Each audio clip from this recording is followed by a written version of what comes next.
Welcome to Doing Business with a Servant's Heart podcast.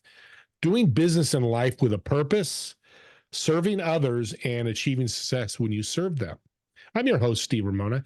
We created this show for you because we want everyone to learn how to do business and life, to serve, which leads to make an impact in your world or maybe the larger world. I want you to think about how will you serve today and what impact will you make with that service. And I have an international guest today who's in California and was just in Sweden for a while.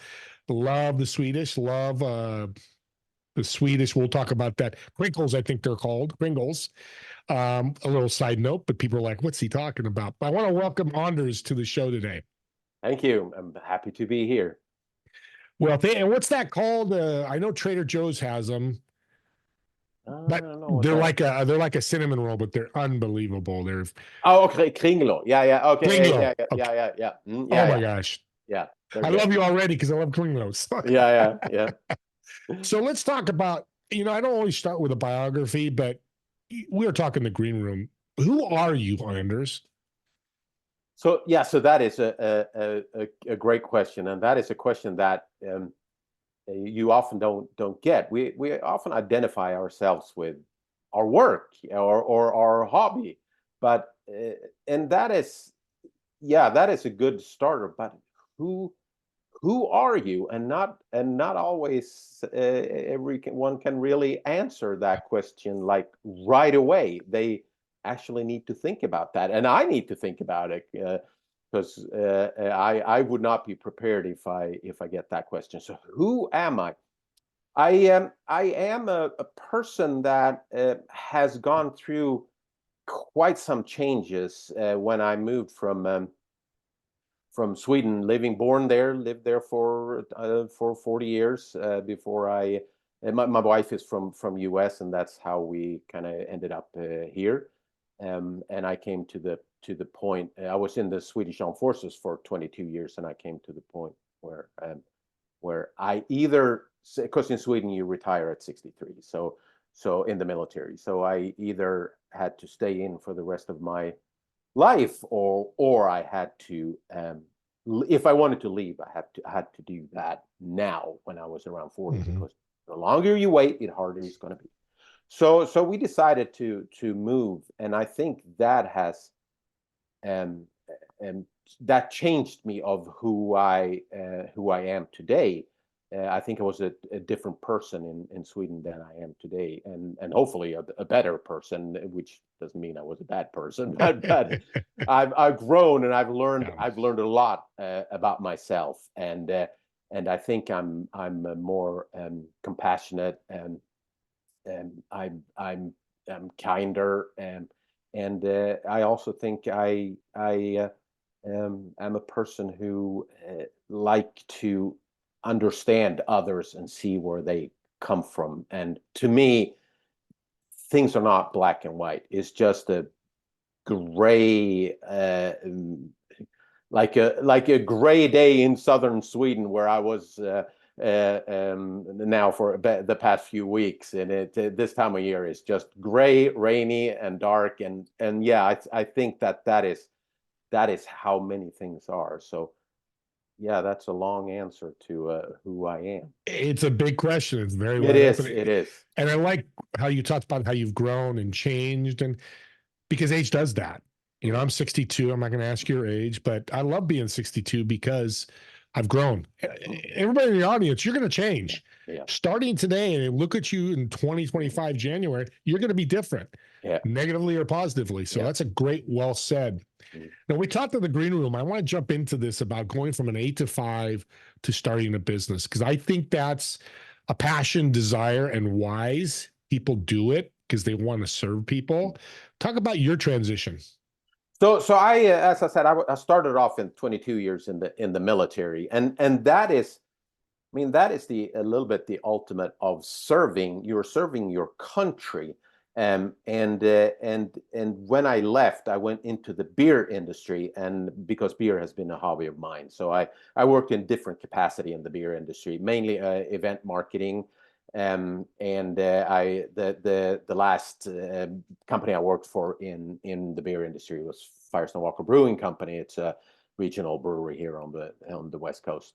And then pandemic hit. I mean, I listened to your podcast, and I hear many in guests in your podcast where their life changed when the pandemic hit. And for me, I mean, I was on the event sponsor side, and like what in March, early March 2020, we had 350, 400 events that the company was going to be involved in, and then 2 weeks later we had zero, nothing. I kind of saw where it was heading.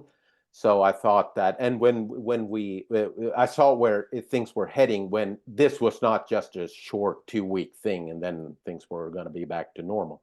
So I took the opportunity and leave. Me and my wife had been talking about it. So my wife is in real estate. She's a realtor, but she's also a mortgage note investor. So we saw.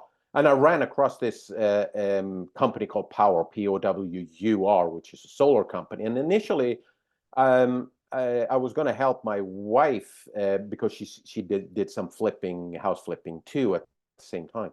And we were just going to have solar as an additional thing. And when you talk to homeowner, you talk about solar and you add solar. But I got really interested in it, and I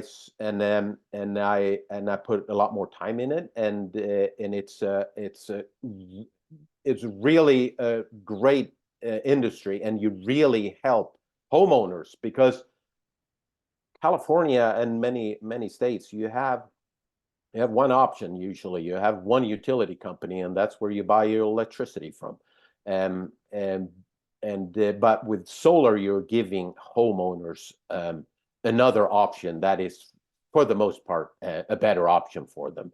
And that's kind of how I transferred into solar. But was a big step, because I mean, my whole life I've gotten a monthly paycheck or bi-monthly paycheck, and then go to something where it was my actions depended on the income of that month, and still do. So yeah, that was a big step. I mean, that was a huge step for me. Yeah, I mean, especially military beer. I mean, 3 unique industries. Talk about change and growing. There you go, right there. Yeah. And on a side note, hey, Firestone, shout out to you. I hear you have good beer. I'm looking for sponsors for my podcast and TV show. Just a shout out. Yeah. I mean, I still keep in contact with them, so I'll mention it to them. There's a business transaction happening right in front of you live or in recording. But that leads to a really great question in my eyes. There's a lot of people on this show that listen, and a lot of my guests, spouses who work together. I just had Clay and Felicia on a couple of weeks ago. How do you handle that with you and your wife with different businesses, but you also work together in businesses? Well, so I mean, that is you need to, as with most everything, communication. I mean, you need to communicate, and you need to understand your way of communication, and you need to be clear of what is your task, and what are you doing, and what is the other partner doing, and you need to also kind of have time when you are not running a business. You are having free time, and you don't talk about business. That is the hardest part, because I mean, you're driving down, you're going to go for a dinner date, and you're driving down the highway, and then you start thinking about, like, oh yeah, maybe we should, and then you bring that up, and then suddenly you talk work. So yeah, so that is it can be a tough thing, but you need to work on your relationship, and you need to work on your relationship in a different way, and not only as a couple, but also as business partners.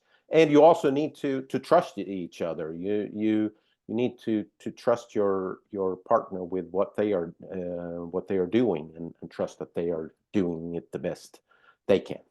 Yeah, and the power, you said so well, the power of the message you just said was time. We booked time for business, we booked Mm, time for mm, personal. We were on a date, mm, something comes up, I came up with a great idea. Let's make a note of it. Let's table that till Monday mm, or whenever we meet about business. That's very powerful, Anders. mm. And you just came up with a book. You didn't even realize it. The Yeah, 5 love languages of business for spouses. yeah, So I'm yeah. gonna have to Maybe, read out maybe. to the owner or the author of that book. Can couples be? Oh, and the other thing I want to add too is this includes families, brothers and sisters, Yeah. two cousins. We've got that family tie. Doesn't it work for all those as well? Yeah, yeah. Oh, definitely it does, and it does. And we talked about Firestone Walker Brewing Company, and that Mm-hmm. is a family business. It's Adam Firestone and his brother-in-law David Walker, and they run that business together, and has been run as a family business. And I know that, and now that one of the sons there are getting involved. So it's the whole spectra of and especially dealing with families, because if you don't know the family dynamics, and if you're not able to talk about that, then it's going to be hard running business with family members, and Yeah. because um, yeah, it can be tough, and it can be things that it's happened 20 years ago that suddenly comes up, and how did that come up? And yeah, so Yeah, that's so true. I helped run a health club with my family for 22 years, so I know exactly what you're saying. And it's a dynamic, and everybody should do it. That's also a thing we want to say out there is this is not be an interview, even partnerships of friend, two people that don't know each other become a partner in the business. I've done that and it didn't work out after 6 months. So and I think it's important what you're saying is that when you go into the business with a family member or a partner, you also need to talk about, so when do we, at what stage here do we can't we start working together? What are the like big dividing line for us? yeah, And I think that is important, because if you go in a business with a friend or a relative, or you might, in worst case, end up losing them if things goes very wrong, and you need to be aware of that when you go into it, and keep that in mind when you go through the process. I love it. Is it worth the risk or not? Yeah, Basically, yeah, yeah. love asking this question because it's doing business with a servant's heart. How does Yeah. Anders serve his power clients? So we are a little bit different than many other solar companies, because I'm an independent consultant, so I use power as a platform. I mean, many know, for example, insurance businesses, that is very common, that you use different platforms to help people with insurance, and I use the Power Solar platform. But I'm not tied to that one. I can go and do what work with other companies if I want to do that, and which makes it possible for me, because I don't have someone deciding. I don't have a red line. I don't have a profit that I need to make a certain amount. Of course, there is a bottom line, because I mean I can't do sell help homeowners go solar where everyone is losing money. Of course I can't do that, but I have a lot more flexibility of what to do and help the homeowners, and it's the homeowners and me who and we are working together, and I have multiple options of solar panels, batteries, inverters. I'm not helping. I don't have just one product. I have multiple products, so I can tell the homeowner and say that, hey, if you choose these panels, that's pros and cons, and Yeah. if you choose those, that's pros and cons with those. So I can help the homeowner get what the homeowner want, and that is of course not only equipment, because it's financing. We have multiple financing options, and help the homeowner get the financing that fits them best. And I also have the freedom to say, you know what, your best option is to stay with PG&E. That is your best option, and I think you should do that. I can do that, and so that is, I think it's different from many solar companies where it's I mean, it's up to me and the homeowner. We come up with something that works best for them. Great way to serve turn away business. Yeah, and Still right for the client. Yep. Yeah, and I think it's important for what you're saying there, because I sometimes think that many companies, they say we're serving our clients, but they haven't really drilled down to say, what is it? What is serving your clients, or serving your employees? Because those who have really thought about that also know that, yeah, we will do this at the cost of maximized profit, or we might even take a loss, but it's the right thing to do. Yeah. I'm not sure that all businesses have really thought through what that means. And it's expensive.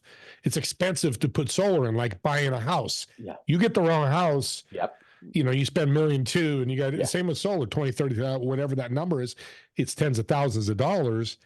If you do it right, you're okay. If you do it wrong and you throw a solar panel on there and the people aren't happy, yeah, it's not like buying a $9 carton of egg and the egg is broken. Yeah. It's $9, and you usually will take it back to the grocery store, but it doesn't affect you or hit you as much as a bad solar panel. And as I mentioned, my wife buys mortgage notes, and she can do the same thing. She can do things that big banks or big mortgage companies can't. You can talk to the homeowner who might be in trouble and say, hey, we can do it like this. It works for me. It works for the investor. And if that works for you, you get to stay in your home, and everyone is happy. Which a big mortgage companies might not, or banks might not have that. They for different reasons can't do that. You mentioned earlier power reps, independent advisor, whatever the title you have. And there's agents and doctors and multitudes. One thing I like to ask is, what's a tip you want to give the listeners that's going, I'm looking to buy solar, but what should I look out for as a red flag when somebody's talking to me? Well, it's it's promising too much, and it's easy that solar companies promise a lot. Like, for example, it will cut your you won't get an electrical bill. Well, that's not true. You will get an electrical bill. Unfortunately, you can't. In most states, you can't. If you're on grid, you can't in most states go off grid, and especially not in California. So you can't divorce PG&E if you once married them. So someone who promised that, yeah. And there's a lot of ads about you're getting solar for free. Well, you won't. You won't get it for free. There are some programs that the state have that where you can get programs for low income, but that is usually limited amount of dollars in those funds, and they disappear pretty early in the year. But they still go out and say, get solar for free. We will put it on for free. And some of them use the same language when it's what's called a power purchase agreement or leasing, when you don't own the system, you lease it or get electricity from it. But they say and people think that, yeah, I have solar. Nah, you don't. A company has solar panels on your roof, but you don't own it. And you need to kind of think about that and see who actually owns the system, who is responsible for the system, and that you're gonna can this company that I'm thinking about going with, are they willing to stay with me for 20 years? Because that is how long a system lasts. So you will have a relationship with that company for 20 years. If that Wow. company, for some reason, goes out of business, what happens then? So Power, for example, has an extended warranty that extends up to 30 years.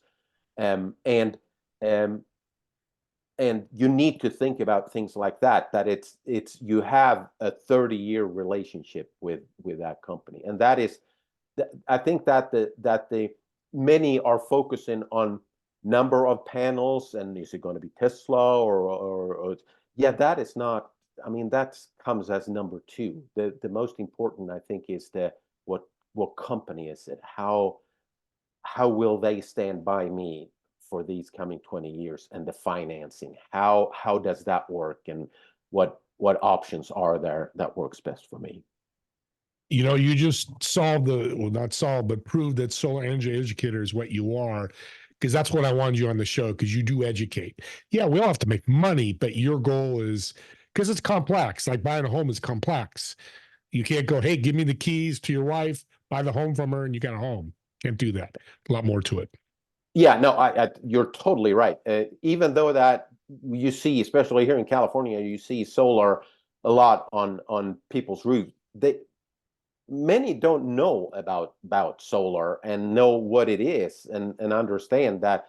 For example, there isn't you don't have to put, in most cases, in some you do, but in most cases you don't have to put anything. There's no down payment, because you already have a liability to your power company. In our case, PG&E. You're already paying $150 to $300 to them, and you're doing that for the rest of your life, and they will increase annually between 4 to 6%, and sometimes it's more. Yeah. But what we do is take that asset, because that is an asset for you, those $300, those $150 a month, and put part of that. We can't take all, because PG&E will still charge you, but we can take part of that and put it towards solar that works better for you, and where you can save some money on that. And you won't get the increase. I mean, you won't get the 4 to 6% increases every year. I love it, Anders. You really followed through with this show, because solar can be boring. I've listened to some people, it can, but you really brought out some great points. Because all the great knowledge you gave us, how can people reach out to you if you have questions? Well, so they can reach out to me through, I mean, I have an email address. It's Anders, Anders.Nilbrink, Nilbrink @gmail.com. They can give me a call, 310-401-4826. And I'm also on Instagram, where I try to educate people in solar. And I don't know what's I think it's Anders Nilbrink. I gotta look that up, what my we'll have it in the show notes too, if you can't find it. So yeah, we'll put it in the show notes. So reach out to them, and just search Anders, and I'm sure solar, it'll come up. And do reach out to them. And do me a favor, audience, listen to this over again, because the shows that people educate, like Anders did today for 22, 23 minutes, you want to kind of listen to it like a book, reread that book, re-listen to the show, kind of pull it out. And if you do have questions, reach out to him. If you can't find him, reach out to me, and I'll connect you with Anders. I want to thank all of you for listening today. I really appreciate your time. Don't forget to comment on our YouTube channel, Doing Business with a Servant's Heart, and the same with our podcast, Doing Business with a Servant's Heart, on all the platforms. I'd love to see you on there. And like us, and give us a review, and help us get the message out about serving other people. Don't forget my TV show every Friday at 2 p.m. Pacific, 5 p.m. Eastern. Love to have you on there as well. And we'll see all of you on the next episode of Doing Business with a Servant's Heart.